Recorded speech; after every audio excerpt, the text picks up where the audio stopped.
Vous saviez que les films de Tarantino n'auraient sûrement pas été les mêmes sans Aristote? Coucou Bruce. On rembobine.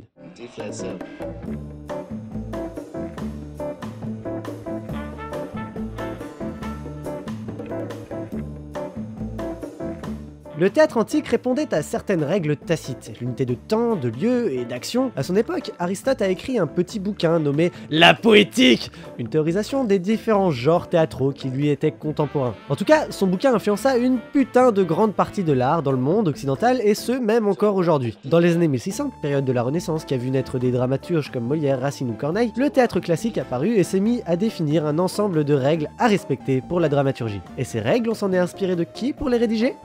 Oui, d'Aristote et de sa poétique. La règle des trois unités, de la bienséance, la catharsis, tout y est passé. Plus tard, rapidement après l'apparition du cinéma, apparaît en Italie un tout nouveau genre, le péplum. Attention, là on ne parle que du péplum italien muet, du style Cabiria ou Massiste Athlète. Héritier de l'opéra et du théâtre classique, le péplum retraçait les grandes histoires épiques et la mythologie romaine antique. Et bien sûr, il respectait inconsciemment certaines règles du théâtre classique. Ce genre perdura très longtemps, connaissant bien sûr quelques évolutions mineures dues aux évolutions techniques. C'est surtout dans les années 60 que tout va changer. En 1964 sort Pour une poignée de dollars de Sergio Leone. Le western spaghetti vient de naître et va remplacer presque instantanément les péplums, car fonctionnant sur les mêmes principes. Voyage épique, retour aux sources et questionnement sur le bien et le mal. Les péplums purs, eux, vont alors muter dans les péplums fantastiques sur lesquels a travaillé Harryhausen par exemple. Pour le reste, je pense que vous me suivez. Tarantino, cinéphile d'excellence, fan de cinéma japonais, de la nouvelle vague française et bien sûr de western spaghetti, a été très influencé par ces derniers et réutilisa pas mal de codes du genre dans nombre de ses films. Bref,